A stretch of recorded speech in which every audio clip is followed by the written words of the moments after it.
Halo Sobat Vicom, kembali lagi di podcast Rakit, suara kita. Jadi podcast ini tuh adalah media dari salah satu departemen BEM Vicom Unisba, yaitu Sosial dan Politik, yang memang membahas beberapa isu-isu sosial maupun politik dalam bentuk podcast gitu. Nah, kenalin di sini aku Muhammad Sejam Maulana yang akan membawakan atau menjadi host podcast ini untuk beberapa waktu ke depan. Nah, kita juga kedatangan dua tamu, dua narasumber yang cukup paham akan topik yang akan disampaikan gitu. Boleh kenalin dulu, ada Kang Hasan Muzaki. Halo. Halo, Kang Yam. Nah, Kang Hasan Muzaki ini kebetulan adalah mantan ketua Betul. periode 2022 2023. Kang Yam itu sama ya? Sama ya? Ketua umum apa? Bukan. Mantan staf ahli Departemen Sosial dan Politik periode sama Kang kamu ya? Betul. Oke. Nah, kali ini kita mau ngebahas sedikit perihal dinamika isu-isu mengenai pemilu yang happening, yang banyak dibahas sama masyarakat Indonesia gitu. Ada ini nggak pengalaman apa gitu selama di menjadi mahasiswa Vicom atau di organisasi BEM gitu? Okay. Kira-kira yang seru, entah yang gimana gitu, yang menurut Kang Hamu membekas gitu, tidak bisa dilupakan gitu. Apa ya? Oke, sebelumnya mau nyapa dulu sahabat Vicom, bener nggak sih sahabat Vicom? Sahabat Vicom. Atau Rakit, sahabat Rakit. Atur. Sahabat Rakit yang ada di Vicom. Jadi tadi pertanyaan dari Kang Senja ya mengenai hal-hal yang mengesankan, hal-hal yang bikin apa ya selama mahasiswa, mungkin masa-masa pertemanan aja sih gimana ya, nggak ada yang terlalu membekas, cuman masa sama teman-teman tuh yang bikin itu membekas lah gitu. Kalau untuk akademik dan segala macam itu mah udahlah, kurang lebih gitu sih, nggak ada yang spesifik ya. Kan akang ketua BM gitu kan pasti ada dinamika kan, maksudnya dinamika. Apalagi kalau bahas politik itu kan salah satu yang mungkin istilahnya ujung tombaknya juga dari organisasi. Setahu aku Kang Hamu itu kan cukup paham dan cukup melek, bahkan mungkin sangat ya akan politik. Sangat mengikuti lah kalau aku waktu aku zamannya dulu orang yang salah satu mengikuti dinamika politik mau di kampus atau luar, Kang Hamu selalu ikut gitu ke sana gitu. Jadi nanya itu teh. Jadi gimana waktu dulu gitu semasa. Ya kalau masih menjalan lah. Kalau di kampus kan kita sebutnya kan skalanya kecil, sebuah miniatur dari bersosial dan miniatur dari berpolitik gitu. Dan yang namanya politik nggak lepas, begitupun di dalam lingkup-lingkup akademik yang di kampus gitu. Ya adalah gitu, ada konflik of interestnya, ada manuver-manuver politik yang kita tuh awam sebagai mahasiswa, tapi terjadi di mahasiswa gitu. Tarik ulur jabatan, merebut jabatan gitu, yang mengorbankan segala cara itu terjadi gitu, meskipun tadi yang saya bilang skalanya minor gitu, kecil, seperti itu sih kurang lebih yang di kampus ya, mungkin terjadi di seluruh kampus Indonesia. Nah, dari hal-hal yang akan sampaikan barusan kan kebetulan aku juga sekarang lagi mengemban tanggung jawab di organisasi yang sama gitu di periode sekarang gitu. Kira-kira kalau dari Kang Hamu sendiri ataupun nanti Kang yang boleh pendapat ya, aku bantu. Iya. Jawab juga. Apa ya yang didapat di dalam organisasi buat diri sendiri, positifnya apa gitu, misalkan berguna untuk apa ke depannya gitu, yang udah didapetin yang udah kerasa ya sama kamu gitu kira-kira. Lebih ke bertemu banyak orang, otomatis akan bertemu sifat dan berbagai macam masalah, otomatis akan lebih wise atau bijak dalam manajemen konflik sih. Kan contohnya sifat orang-orang seperti apa gitu. Nggak spesifik orang-orang sana sini, cuman setiap orang meskipun baik sekalipun kan ada gitu hal yang harus disesuaikan dari orang itu. Otomatis manajemen untuk bersosialnya juga harus mampu kita tuh, dengan jadi organisatoris, bertemu banyak orang dengan berbagai macam wajah gitu, tanda kutip, manajemen konflik atau manajemen bersosial kita semakin random atau matang lah gitu. Itu sih salah satu yang aku pelajari gitu dari tadilah, nilai lebih dari organisasi itu, berorganisasi itu. Oke. Gitu.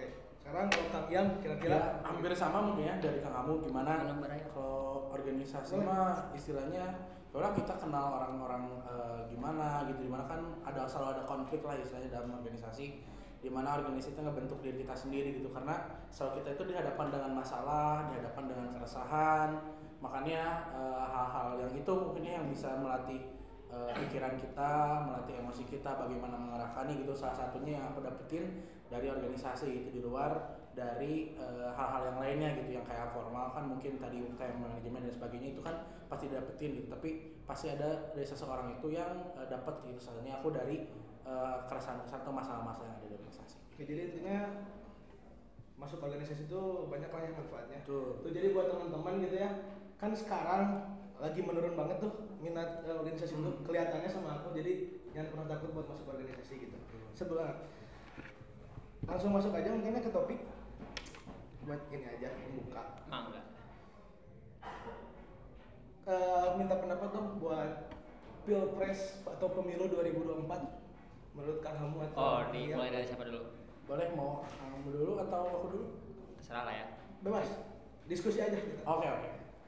Kalau untuk kan tadi disebutnya pemilu atau pilpres, sementara kan dua hal ini berbeda ya, bukan berbeda. Kalau pemilu kita bahas keseluruhan lah, dari DPD, DPRD, DPR RI, DPR daerah. Kalau pilpres itu hal yang berbeda lagi gitu. Cuman ya kita tahu sendirilah mana yang lebih seksi kan. Iya. Pilpres kan yang seksinya itu. Betul. Otomatis kalau mau dinilai ya inilah sama aja kayak yang sudah terjadi sih. Cuman lebih parah atau lebih baik kita nggak tahu sih. Nanti kita bahas deh ini. Aman banget ya, cari aman. Enggak, bener lebih parah atau lebih baik katanya. Kalau kata-kata lebih parah berarti ada yang dimaksud. Yang dimaksud lebih parah yang kali ini daripada tahun-tahun sebelumnya tuh kira-kira apa gitu contohnya? Lebih parah mungkin kita lihat dulu kan variabel ataupun komponen-komponen yang bisa disebut pilpres ini baik atau tidak kan banyak unsurnya. Bukan hanya dari calon tentu, dari pemilih, kesiapan penyelenggara, ada KPU, ada Bawaslu, ada Panwaslu, juga dari kesiapan elemen-elemen negara yang terkait lah, otomatis gitu. Itu kan bisa dinilai itu dari tahun-tahun sebelumnya. Nah, cuman kan di sini masyarakat bisa membaca sendiri kan gitu, apa yang terjadi belakangan, apa yang menjadi keresahan, juga apa yang menjadi pertanyaan-pertanyaan kemarin yang sedikit banyaknya mencoreng gitu. Bukan mencoreng sih, jadi pertanyaan lagi lah gitu buat kita semua sebagai rakyat yang sekarang udah bisa ngelihat lah, soalnya ini sangat amat transparan sih kalau kata orang gitu. Kang Yang gimana? Nah, kalau beda sama Kang Hamu, ini kan Kang Hamu tadi lebih benar mencari di hal-hal komponen yang tadi dia jelasin gitu, dari bagaimana hal yang ada dalam pemilu sama pilpres kayak gimana. Malahan tapi kalau dari aku sendiri hari pilpres tahun ini gitu menempatkan hal yang baru, malahan benar-benar, karena kan kalau kita lihat pilpres tahun kemarin polarisasinya sangat kuat gitu. Mungkin dari cenderung mungkin kemarin cuma 2 paslon aja dan sebagainya. Tahun ini nggak terlalu kita nggak terlalu dipisahkan banget gitu. Walaupun masih ada kerasa gitu di pemilu sekarang. Makanya kalau aku lihat menyikapi pemilu sekarang itu malah aku melihat dari sisi titik nol gitu. Jadi benar-benar kalau dulu kan kuat banget ya, maksudnya ketika kita tuh disudutkan dengan paslon A itu kayak gitu, paslon B kayak gitu. Malahan kalau yang ini gitu aku sendiri ya mengikuti dengan caranya sendiri gitu. Salah satunya aku coba ikutin debatnya, bagaimana proses kampanye mereka berlangsung gitu kan. Kalau zaman dulu itu, kalau aku ya tahun kemarin itu banyak banget bisikan ini mah jangan dan sebagainya. Tapi aku coba seobjektif mungkin gitu buat di pemilu tahun sekarang gitu. Gitu sih kalau aku lihat sekarang gitu nyikapin buat pemilu. Oke, nah sekarang kalau misalkan kita bahas sedikit mengenai media atau misalkan teknologi infrastruktur yang digunakan di pilpres atau pemilu tahun ini gitu. Kira-kira gitu, menurut Kang Hamu sama Kang Iyang gitu, pemilu kali ini atau pilpres kali ini udah diselenggarakan secara adil atau misalkan masih banyak menimbulkan pertanyaan-pertanyaan di masyarakat gitu. Misalkan dari contoh media yang digunakan kayak Sirekap atau misalkan kayak transparansi KPU dalam perhitungan suara gitu-gitu. Menurut Kang Hamu bakal gimana gitu? Ini jawab Kang Hamu karena Kang Hamu kan kebetulan pemilu kemarin sebagai ketua KPPS. Jadi yang bertanggung langsung gitu kan terhadap mekanisme pemilihan yang ada di tempatnya. Kang Hamu Kang Yang itu cukup dekat ya di belakang. Enggak, kita nggak pernah dulu. Sekarang udah nggak sampai tahu ke dalam itu ketua KPPS gitu. Karena kita juga sering sharing juga gitu di cerita masing-masing kayak gimana gitu. Boleh mungkin kan? Apa ya, infrastruktur pemilu ya? Iya. Untuk anggaran 70,2 triliun cuman punya detail ya? Cuma punya Sirekap. Oke. Cuma punya Sirekap. Menurut aku sih baik. Tapi kinerjanya harus dipantau gitu. Kalau ditanya tadi kan pertanyaan dari Kang Senja, adil nggak sih Kang? Adil nggak sih penyelenggara pemilu? Ya jelas sebagai penyelenggara akan berlaku seadil-adil mungkin dong. Sebagai penyelenggara harus netral dong. Jadi mereka juga dengan segala komponen akan mengusahakan yang terbaik. Tapi kan kembali gitu, mengatur berapa ya? Kalau nggak salah data tuh 120 juta pemilih itu kan nggak mudah ya. 150 juta pemilih tuh nggak mudah gitu. Otomatis ada minornya, ada kurang-kurangnya, termasuk dalam infrastruktur tadi gitu. Anggaran sekian banyak, dan kita lihat banyak kekurangan sirekap dari penggelembungan suara. Misalnya ngerekap sekian tapi yang masuknya sekian. Juga ada beberapa partai yang mengalami tadi penggelembungan suara gitu. Yang di daerah sini kan di pemilu itu ada surat C1 ya. Jadi C1 itu rujukan gitu. Ya udah ini yang diserahkan kepada KPU untuk direkap gitu, dan bisa dilihat oleh masyarakat melalui si rekap tadi gitu. Nah sebenarnya si rekap ini tugasnya bagus gitu, jadi masyarakat tuh bisa mantau transparansi ataupun dari rekapitulasi dari penghitungan suara. Nah cuman banyaknya error, banyaknya salah input yang mengakibatkan bukan jadi solusi tapi jadi masalah baru gitu. Ya tadi gitu, sayang gitu dengan anggaran yang telah digelontorkan sekian triliun, tapi untuk eksekusinya sayang aja gitu kalau masih menyebabkan kontroversi gitu. Jadi kalau misalkan kayak si rekap ini tuh kan itu terhitung baru ya, maksudnya baru tahun ini ya kalau nggak salah ya. Untuk di pilpres ya, untuk di pilgub 2021 pernah dipakai. Ya. Nah kalau kita ngelihat keluar negeri, kalau nggak salah ya di US gitu udah pakai kayak terus apa sih kalau di sini tuh kita masih pakai kotak suara ya gitu. Beda-beda. Di Korea Selatan tuh pakai stempel. Yang kalau di Korea tuh ya di Korea pakai stempel. Indonesia memang pakai paku masih kayak gitu. Nah, di Amerika baru udah terintegrasi teknologi. Nah, dengan melihat negeri-negeri orang di luar sana yang perkembangannya cukup pesat dengan kita yang istilahnya masih terbilang sama aja gitu ya. Menurut Kang Amo makanya pendapat perkembangan mengenai si sistem pemilihan pemilu ini tuh gimana gitu? Oke, mulai dulu tadi. Kalau aku mungkin ya karena ya tahun ini kan pakai sirekap ya, kayak maksudnya pasti ada, tadi kan dipakai terakhir tahun sebelum di sini itu di 2021-an. Ini sambil dimakan kan? Ya, mungkin ya ada hal, aku selalu ambil ada hal baiknya gitu pasti. Menurutku ketika sistem ini dipakai sirekap dan sebagainya ya pasti ada sebuah kemajuan yang dipakai di sana gitu. Karena kan pakai sirekap pun masuk dari kemajuan yang terjadi gitu dari tahun sebelumnya agar tadi lebih transparansi. Mungkin yang terjadi kan pasti ada yang namanya error dan sebagainya, yaitu menjadi salah satu hal-hal yang harus dievaluasi berarti oleh pemerintah gitu dari khususnya dalam penyelenggara gitu kan pemilu ini. Ya kalau dari aku ya semoga aja gitu di pilpres tahun ke depan mungkin ada lagi terobosan kah, mungkin lebih lagi transparansi gitu agar tadi hal-hal yang error seperti itu, kalau tadi kan dibilang pilpres itu hal yang seksi gitu karena kita menentukan kepala negara buat 5 tahun ke depan gitu. Nah, gimana caranya nanti tahun depan ini agar si error seperti ini gitu yang malah bisa menjadi hal panjang gitu, akhirnya dibawa ke MK gitu kan, menjadi buah gugatan dan sebagainya gitu kan, menjadi hal yang panjang dan terlalu berlarut-larut gitu sampai lama banget gitu dengan banyaknya error yang terjadi gitu. Makanya ya mungkin kalau dari aku semoga ya tahun-tahun ke depan lebih sempurna lagi dan lebih transparansi lagi gitu dari teknologi yang dipakai gitu. Oke, setuju sih sebenarnya, aku juga sama. Kalau fokusnya kalau misalkan mengenai perkembangan sistem pemilu ini, itu pemilihannya gitu. Kalau aku sih lebih terfokus dikembangkan aja gimana caranya selalu ini aku boleh berstatement boleh mangga kan gimana caranya yang tadi Kang yang bilang gitu kayak transparansinya, gimana caranya jurdil tuh benar terrealisasikan gitu. Dalam beberapa tahun terakhir kan sampai saat ini asa masih timbul pertanyaannya gitu mengenai jurdil itu udah terrealisasi apa belum gitu, walaupun mungkin mau sampai kapanpun agak sulit ya kalau benar-beneran jujur dan adil gitu. Ya harus ada tadi bukannya pemakaian teknologi di mana ada biar nggak ada misalnya manusia nggak bisa otak-atik di sana karena udah tersistem gitu kan, maksudnya kita harus mencari sistem yang paling bagus. Nah itu kadang yang aku takutin gitu ya kan, perkembangan teknologinya fokus ke situ, sedangkan kayak ketegasan sama antisipasi kecurangan yang terjadi itu malah nggak terminimalisir gitu dengan perkembangan teknologi yang dilakukan. Takutnya itu seperti itu malah kan justru gitu. Kalau menurut kamu gimana? Sulit untuk dilaksanakan di Indonesia karena tadi gitu. Oke lah, ini akan berhasil semisal kalau kita lakuin di negara semacam Singapura gitu atau apalah. yang secara geografis tidak seluas dan tidak sekompleks Indonesia gitu.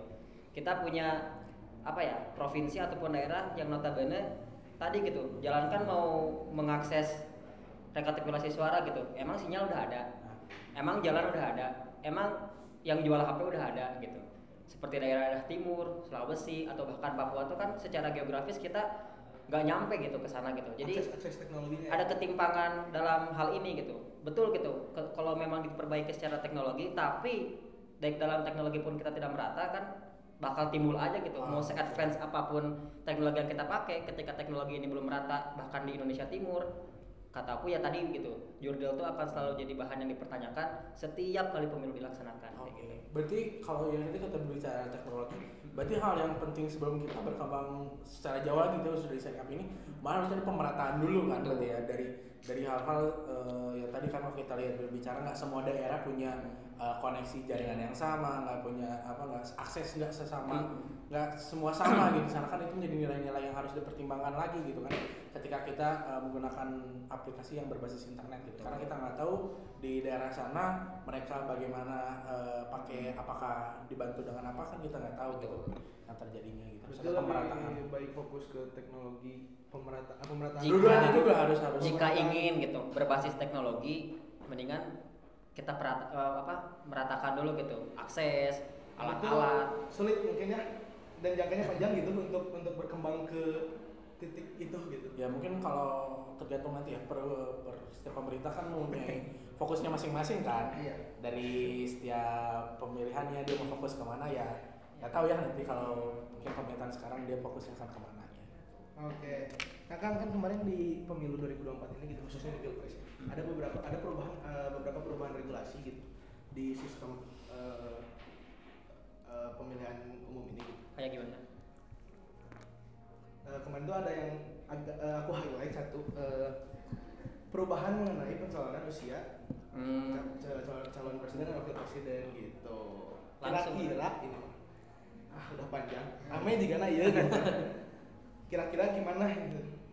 Oh, untuk pilpres aja atau pemilu bentar? Pilpres dulu aja. Pilpres dulu aja. Kalau setahu aku tuh perubahan signifikan tuh ada dua. Yang pertama kan putusan proporsional terbuka atau tertutup, itu mah kan untuk skala partai. Kan jadi kalau proporsional terbuka mah kayak yang sekarang digunain gitu. Partai disesuaikan nomornya segala macam. Kalau proporsional tertutup jadi suara partai, nanti partai yang nentuin siapa yang bakal naik gitu. Jadi si nama-nama orang tuh tidak akan itu tuh kemarin sempat ada polemik tuh sebelum pemilu teh proporsional terbuka atau tertutup, dan akhirnya disepakati terbuka gitu. Nah, kalau untuk yang pengesahan di Mahkamah Konstitusi terkait batas umur cawapres atau capres, gimana ya? Ya, lempar-lemparan juga. Enggak apa-apa, sok aja. Karena aman. Kalau aku nyikapinnya mungkin ya kalau untuk umur 40 dan sebagainya nggak apa-apa, itu anak muda gitu di sana kan. Sebenarnya maksudnya setiap orang juga punya ini politiknya masing-masing lah, hak politiknya masing-masing. Tapi di sini kan sebenarnya yang di-highlightnya itu apa, Bu? Jadi kan hal-hal sebenarnya yang bukan menjadi polemik banyak orang itu bagaimana cara yang terjadinya gitu, mungkin yang menjadi perbincangan banyak orang lah, mungkin dari yang ada yang bilang kesannya terlalu cepat, kesannya terlalu dipaksakan, kan itu yang menjadi polemik lagi gitu ujung-ujungnya gitu. Jadi bahan bicara masyarakat gitu sebenarnya. Tapi menurutku itu dari tadi umur 40 ketika emang dia sudah ideal, mereka dia memiliki pengalaman, dia sudah mampu istilahnya kan, pasti kan ada persyaratannya dan sebagainya lainnya lancar ya nggak apa-apa gitu. Ketika tidak melanggar dari hukum itu tersebut gitu yang sudah ditetapkan ya nggak apa-apa. Nah, berarti kan kemarin tuh yang ramai itu kayak pelanggaran etik gitu kan. Nah, kalau misalkan tadi yang Kang Giam bilang, kalau misalkan ini mungkin ya calon wakil presiden nomor urut 2 sebenarnya gitu, yang mencalonkan tadi tuh lupa namanya bukan kesiapan dan lain-lain gitu.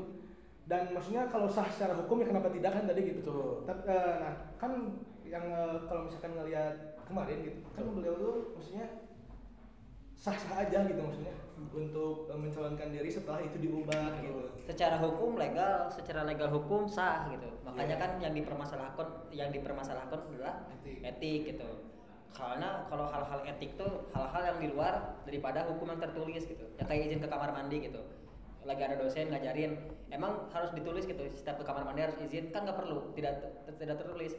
Kalau Kang Senja pengen ke kamar mandi nggak izin, sah secara hukum. Tapi etis nggak ada dosen di depan ngejelasin, tapi jojol nyeleweng ke kamar mandi, tidak etik. Nah jadi yang bikin polemik itu gitu. Secara hukum tidak ada yang mendebat betul sah gitu. Tapi secara etik tadi yang jadi permasalahan itulah kalau kita analogikan gitu. Oke. Nah jadi aku nggak tahu ya maksudnya detailnya gimana. Tapi kalau menurut Kang kamu sama Kang Ian gitu, kira-kira dari pelanggaran etik yang terjadi gitu ya, kira-kira kan konsekuensi yang seharusnya diberikan terhadap pihak terkait yang memang melakukan pelanggaran tersebut gitu. Apa gitu yang paling pas gitu? Enggak, kamu. Kalau untuk pelanggaran kan gini, yang memutuskan itu adalah Mahkamah Konstitusi yang kebetulan diaminkan oleh KPU. Nah di sini seharusnya KPU mengambil langkah tegas gitu, bahwa kalau kita mengandalkan dari si paslon yang mendaftarkan, itu memang mereka mendaftarkan gitu, sah atau tidaknya berkas-berkas ataupun syarat itu dikembalikan kepada KPU, yang seharusnya ya udah gitu KPU melihat gitu apakah ini akan didiskualifikasi atau tidak, didiskualifikasi salah satu atau tidak. Itu sebenarnya sebelum sekarang ada ribut MK ini, KPU itu sudah bisa mengantisipasi ya, cuman entah kenapa pada saat itu KPU menerima semua persyaratan dan akhirnya menjadi pasangan calon yang resmi. Kalau yang paling legal semestinya kalau memang gitu tidak sesuai syarat ya didiskualifikasi saja salah satu dan cari pendamping yang lain. Tapi ketika tadi KPU sudah menerima otomatis sah, benar nggak sih? Berarti tidak perlu dihukum sebenarnya. Tapi mungkin kan nggak tahu ya. Maaf kalau misalkan kayak ini. Akan banyak nggak tahunya tadi. Iya, makanya saya banyak nanya gitu. Nah, kalau misalkan tadi kan kenapa KPU menerima persyaratannya? Karena mungkin karena secara hukum sah gitu. Betul. Iya kan? Betul. Jadi kenapa KPU harus memberikan sanksi atau konsekuensi yang tadi aku tanyakan itu sampai diskualifikasi gitu? Kenapa? Karena tadi kenapa KPU tidak sampai ke ranah ataupun ke pergerakan untuk mendiskualifikasi, karena KPU itu bekerja sesuai textbook, sesuai buku panduan yang tertulis. Mungkin ya ini buku panduan itu sebagai kiasan, peraturan yang tertulis ya udah gitu. Selama dia memenuhi syarat dan syarat-syaratnya terpenuhi ya udah gitu. Etik mah udah di luar, etik itu sudah di luar daripada kuasa KPU itu sendiri, ya akhirnya diterima. Jadi KPU itu ya textbook gitu, hanya mengikuti buku panduan. Sederhananya kayak gitu, nggak mau ribet juga, sorry. Ya tadi gitu kayak aku narik ya, sebenarnya kan tadi polemik permasalahan ini kan di samping tadi terkesan tadi ada banyak yang bilang, orang-orang ada yang bilang yang memaksakan, terus kan di sana juga ada hubungan yang dekat dengan misalkan yang akhirnya malahan bukan itu aja lah, maksudnya hal-hal yang mempengaruhi gitu dari hal tersebut gitu. Jangan takut sebut aja gitu ya, kayak saya.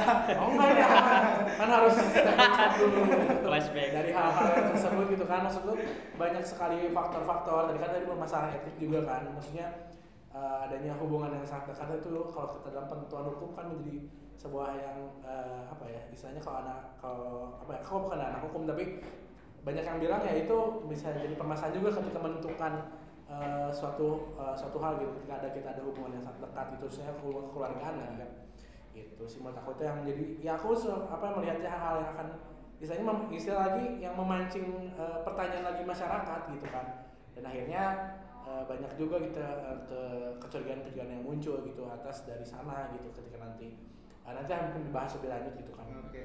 Nah, kan dari isu-isu dan pertanyaan-pertanyaan masyarakat mengenai pelanggaran etik yang terjadi gitu, timbul beberapa perspektif dari masyarakat bahwa ini tuh ini nepotisme, ini dinasti politik, iya nggak sih gitu? Iya nggak sih gitu? Oh yang sekarang terjadi? Iya, sebut aja gitu apa-apa. Kan kalau kita dua-duanya gitu, kembali ke pengertian epistemologis dari nepotisme sendiri itu kan sebenarnya apakah saudara Gibran ya kita sebut aja kan saudara Gibran yang tadi disebut-sebut nomornya aja kan, apakah ya kan ini kan sebut nomor doang, apakah saudara Gibran yang melalui putusan Mahkamah Konstitusi dan akhirnya mencalonkan apakah termasuk daripada nepotisme karena di sana ada pamannya sebagai ketua MK, di sana ada bapaknya sekarang jadi komandan tertinggi di Indonesia gitu, RI1 nepotisme ataukah dinasti? Saya nggak melihat ini dari kacamata nepotis karena beliau udah punya pengalaman di wali kota. Cuman kalau untuk dinasti jadi gini, dengan pencalonan Gibran yang sekarang tuh jadi wakil presiden, otomatis kita juga sudah memberi izin kepada the next dinasti selanjutnya untuk berkuasa juga. Oke, sekarang kita punya dinasti, misalnya dinasti Jokowi, ada Gibran di sana, ada Kaisang jadi ketua umum partai, ada Jokowi di sana. Oke, karena Jokowi dinilai baik. Nah, tapi karena kita telah memberikan izin kepada dinasti Jokowi, otomatis kita akan memberikan kekuasaan kepada dinasti selanjutnya yang kita nggak suka. Contoh siapa ya? Aldi Taher lah. Si Aldi Taher bikin dinasti, masyarakat protes, saya emang nggak suka ini dinasti Aldi Taher. Aldi Taher tinggal balikin lah, dulu juga Jokowi didukung. Kan seperti itu. Jadi dengan pencalonan ini mah bagi orang mah sama dengan menghalalkan dinasti-dinasti yang lain untuk berkuasa nanti ke depan, nggak sekarang, 20 tahun kemudian, 30 tahun kemudian. Dari sisi nepotisme mah gimana ya? Belum nemu lah kalau saya pribadi gitu, meskipun kan sering disinggung IPK-nya 2,3 lah dari SMA, dari sekolah yang tidak bergengsi lah apa, tapi bisa jadi wapres. Itu mah di luar itu kalau saya mah memang lihat dari kacamata dinasti sendiri. Kita mengizinkan dinasti Jokowi berkuasa, kita juga membuka dinasti-dinasti lain yang kita nggak suka ke depan buat berkuasa. Oke. Aku mau kontra sedikit, nyoba ya, sedikit. Tapi kan kalau misalkan ngomong gini dinasti politiknya, kontra sedikit tidak mah nyoba kontra, bukan kontra beneran. Kontra malah harus dimakan. Ya, dimakan. Kan kalau ngomongin soal dinasti politik, setahu aku gitu, dinasti politik itu nggak ada di negara demokrasi, negara kerajaan. Terus cara pemilihannya pun biasanya sama RI satunya lah, sekarang langsung gantiin saya, lengser kamu naik gitu. Yang aku tahu kayak gitu. Nah, kalau misalkan tadi gitu dari pelanggaran etik yang terjadi, terus ngomongin nyambung ke dinasti politik yang Gibran lakukan gitu misalkan. Tapi kan si proses pemilihan ini tuh masih mencakup atau masih melalui proses pemilihan umum yang dimana masyarakat itu masih dilibatkan gitu. Proses demokrasinya tuh masih ada gitu. Nah, kenapa dan gak dipilih langsung oleh bapaknya ibaratnya kayak gitu. Nah, kenapa masih dinasti politik itu masih kayak ini banget gitu. Ya tadi yang berarti yang saya ucap sederhananya, masyarakat kita masih mengamini dinasti dan mau. Ya berarti tidak menyalahkan dinastinya. Otomatis kalau masyarakat milih Gibran dan akhirnya Gibran sekarang dan Prabowo sekarang memenangkan pemilu, otomatis masyarakat kita masih mengamini dinasti yang kebetulan mungkin ya melihat hal yang baik dari Jokowi gitu. Kayak gitu aja, tidak ada yang salah karena benar, prosesnya benar. Si Gibran atau si Prabowo ini dipilih dari proses demokrasi yang betul katanya, kayak gitu. Berarti artinya kalau misalkan pada akhirnya dinasti itu terbentuk dan perspektif itu muncul di kalangan masyarakat, pada akhirnya masyarakat juga bisa mohon maaf, misalkan ini pun karena masyarakat gitu, karena masyarakat pada akhirnya memilih untuk menjadikan Gibran menjadi wakil presiden gitu. Betul, ya itu. Dan seperti itu kan? Betul. Berarti masyarakat kita mengamini hal tadi, juga mengamini dinasti-dinasti yang mungkin nanti datang dan tidak baik. Gitu aja. Karena kan kita nggak tahu ya baik atau tidaknya di mana kan, maksudnya dari hal tersebut. Tapi balik lagi semua karena ini juga atas kemauan masyarakat, ya apa yang terjadi ya kita nikmati dan kita awasi lagi bersama gitu aja sih. Kayak kalian nggak akan mau nyoba kontra juga sama? Udah langsung aja. Ya lanjut Bang. Ayo mah terusin aja. Nah terus ada juga kayak beberapa orang yang kayak Jokowi malah menyebabkan turunnya demokrasi gitu, melemahnya demokrasi di Indonesia, sedangkan pada akhirnya waktu masyarakat tadi pada masih milih kok, masyarakat masih mengikuti proses pemilu kok gitu. Maksud aku tuh menurun atau misalkan melemahnya demokrasi di mana di saat masyarakat memang masih dilibatkan dalam proses pemilihan gitu. Sederhananya pelibatan masyarakat dalam demokrasi tidak menentukan kualitas demokrasi itu sendiri. Itu yang pertama. Jadi ketika tadi kan selalu gitu konternya gitu. Siapa bilang demokrasi turun, orang masih dilibatkan? Jadi indikator kesuksesan demokrasi itu apa berarti? Bukan hanya kuantitas tapi juga dari hal-hal yang tidak kasat mata ataupun yang kasat mata. Kasat mata. Contoh misalnya kan yang kita sering lihat gitu, yang menjadi isu hangat juga sekarang, ada tradisi cawe-cawe, ada tradisi endorsement gitu, ada tradisi endorsement yang harusnya presiden itu ditempatkan di posisi apa? Netral. Ini semua setuju. Ditempatkan di posisi apa? Ya udah gitu. Dia mengawal ataupun memperhatikan proses demokrasi dengan kapasitas dia sebagai RI 1, bukan terlibat. Ya, sementara yang masyarakat lihat dan memang dilakukan dan memang ada bukti digitalnya sendiri gitu yang dilakukan, dianggap telah mencederai tadi gitu, mengerahkan menteri untuk mendukung salah satu paslon mungkin, ataupun datang ataupun melakukan pertemuan-pertemuan khusus kepada salah satu calon saja gitu. Kan seperti itu tuh hal-hal yang dia bisa sanggah. Saya tidak mencederai demokrasi, cuman kan tadi gitu, praktik demokrasi berjalan tidak sama dengan kualitas demokrasi itu baik gitu aja, dan itu saya secara gamblang dilakukan langsung oleh presiden kita. Berarti sistem-sistemnya gitu ya, orang atasnya, dalamnya gitu kan. Nah, berarti itu ada hal yang benar-benar tadi gitu harus kita benahi gitu kan. Dari kita lihat ya ketika mungkin kebetulan mungkin anaknya menjadi calon presiden, bagaimana tadi gitu kan sebagai presidennya, walaupun presiden juga kan nggak apa-apa ketika dia berkampanye, tapi ketika dia menjadi seorang calon presiden gitu kan. Nah, kita dilihat mungkin kan yang terekspos media kemarin bagaimana selalu saja ada istilahnya ya mungkin tidak mendukung secara langsung gitu, tapi dari gerak-gerak yang dilihat gitu, dari kebanyakan kita lihat di media ya, mungkin kita nggak lihat langsung gimana, tapi kita lihat media itu kayak gimana, itu kan juga secara tidak langsung memberi pesan gitu, walaupun tidak tersampaikan gitu kan, secara tidak secara langsung gitu pesan yang disampaikan. Gitu. Masih ada pendapat? Ya udah sih soal demokrasi. itu real itu. Aku udah bingung.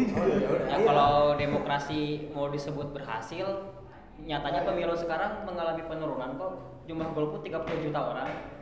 Jumlah yang 2019 cuma 21. Ya kalau itu kalau kita kuantitas ya, kan tadi kita nggak harus bicara angka kualitas demokrasi tidak harus melulu dari angka kan. Sementara kita lihat penurunan golputnya semakin signifikan. Berarti kan what's happen gitu? Apakah tidak percaya terhadap sistem demokrasi atau memang orang yang tapi gitu? Tapi yang malahan yang seru ini ya, yang aku jadi highlight aku sendiri gitu. Dari pemilu sekarang itu bagaimana kampanye yang dilakukan oleh paslon gitu yang aku highlightin itu. Tadi kan menyinggung tentang akhirnya banyaknya golput dan sebagainya, jumlah golput. Tapi di sisi lain itu hari ini itu aku kan tadi aku mengamatinya benar-benar dari ya aku nggak berpihak dari awal tuh nggak ada kecenderungan ke siapapun lah. Sama kok. Dari awal. Jangan gitu dong. Dari awal. Waktu dari awal pemilu gitu kan tadi kan berangkat lagi dari tahun kemarin polisi sangat kuat. Jadi nggak ada terlepas aku nggak bisa bilang bahwa sehari ini pun yang memilih dan memilih calon presiden masih ada hal-hal yang terbawa dari presiden dari pemilu tahun lalu. Aku nggak mungkin, karena banyak juga yang beralasan kayak gitu. Mereka juga merasa tersakiti dengan hal yang terjadi, dengan yang perubahan polarisasi ini sangat kuat yang akhirnya menyentuhkan pilihan politik mereka. Kan banyak juga yang terjadi gitu hari ini. Tapi aku lihat kampanye hari ini tuh lebih istilahnya sangat banyak hal dilakukan yang baru gitu oleh pasangan gitu. Tadi memakai banyak platform media yang mainstream hari ini kayak TikTok, Twitter, dan Instagram itu menjadi highlight gitu. Sampai main desak-desakan. Banyak banget lah istilahnya yang mereka lakuin itu, sampai aku juga sempat di DM desak-desakan di Twitter, di DM juga kan di Twitter sama nggak tahu kayak buzzer lah istilahnya, kita sebutnya buzzer kan, sampai di DM sama buzzer gitu untuk milih calon ini dan sebagainya, atau kan promosi juga kan sering juga gitu. Akhirnya ya kalau aku pribadi sih malahan menjadi seru sih malahan lihat kampanye sekarang itu, karena tadi gitu polarisasinya nggak terlalu kuat di sini itu, makanya kita masih bisa berpikir secara luas gitu, nggak terbentur sama ini A yang ini B selalu, karena kan kita selalu dibenturkan salah dan benar gitu dalam berpolitik gitu. Itu yang selalu kita istilahnya yang selalu ditanamkan pada kita, paslon A ini ternyata jelek, paslon A ini salah, paslon B paling benar. Kan selalu gitu kan, kita polarisasi, paslon C paling benar dan sebagainya gitu. Nah, malahan momentum sekarang menurut aku gitu, ini adalah salah satunya kita buat benahi lagi gimana kita tadi kan bahkan banyak aplikasi-aplikasi yang menunjang malahan ya untuk kalau kita sebagai anak-anak muda gitu kan. Kemarin sempat ada apa yang disebut yang itu yang kayak website visi misi dari Capres sebagainya kan, kayak Prokronta sama konstitusional kan ada kan buat ngajelasin. Nah itu menurut aku gitu sebagai pemilih tahun ini tuh malah yang baik gitu. Bahkan kita kalau lihat di sana kan nggak ada benar-benar capres dan cawapres yang punya ya rekam jejak baik, semua nggak ada, semua punya dosanya masing-masing gitu. Dan ini adalah satu momentum kita buat setuju, ini bagus apabila dilaksanakan oleh semua paslon. Pertanyaannya yang melakukan itu paslon berapa dan siapa aja gitu. Kalau semuanya melakukan inovasi dari segi kampanye, dari inovasi teknologi, kampanye online atau segala apapun, itu bisa menunjang demokrasi. Sementara kan yang kita faktanya masih ada menggunakan cara-cara lama atau masih menggunakan cara-cara yang terdahulu, ya sama aja pada akhirnya nggak bakal lagu lama lagi. Tapi di sisi lain gitu kan, kalau kita lihat tadi cara kampanye gitu kan, ada perbedaan signifikan maksudnya tiap dari ini gitu kan. Hal-hal tersebut juga pasti selalu dibaca dengan ya baik lagi ke masyarakat gitu, masyarakat lebih suka yang mana gitu kan. Ini kan yang terjadi hari ini seperti itu gitu kan. Ada yang masyarakat mungkin yang lebih suka dengan hal berbau intelektual, ada masyarakat yang suka kampanye berbau hiburan. Itu pilihan kembali kepada masyarakat bagaimana menyikapi politik hari ini gitu. Tapi jujur seru sih kalau seru kan sebagai masyarakat dan pemilih pertama yang pemilih. Aku baru milih betul. Milih siapa? Milih siapa? Enggak sih. Jurdil. Oh, Jurdil. Serunya tuh tadi ada. Tapi nggak golput. Enggak. Oh ya bagus. Jangan. Ada desak-desakan. Kalaupun golput. Kalaupun golput mending coblos kertasnya 3-3-nya. Menggunakan hak suara ya. Iya. Oke. Serunya tuh kayak daripada tahun kemarin gitu ya, yang kayak gitu-gitu aja. Kalau ngelihat sekarang tuh kayak apalagi ditambah 3 paslon, serunya tuh tadi ada desak-desakan, ada live TikTok, ada joget-jogetan. Kamu percaya suara saya segitu? Kan itu hal-hal yang membumbui. Malah itu kan yang memancing anak muda kan, maksudnya bukan partisipasi gitu. Malah aku menjadi pertanyaan gitu ketika sekarang paslon-paslon mulai istilahnya melakukan inovasi lah gitu dari hal yang anak muda, tapi kenapa kok ternyata dalam data pemilu golput itu malah jumlah golput menurun atau naik? Menurun. Oh, menurun cuma golput. Meningkat dari yang akan ya dari 2019. Nah, maksudnya berarti kan ada hal apa gitu ya itu gitu, karena kalau aku jujur pribadi ya kalau sebagai orang yang menikmati gitu kan dari 3 paslon ya seru gitu kalau lihat hari ini gitu. Semuanya berkomedi. Komedi di sana, ada saling sindir di sana gitu. Kalau kita lihat TikTok, apalagi TikTok kan berpengaruh banget ya dengan apa yang kita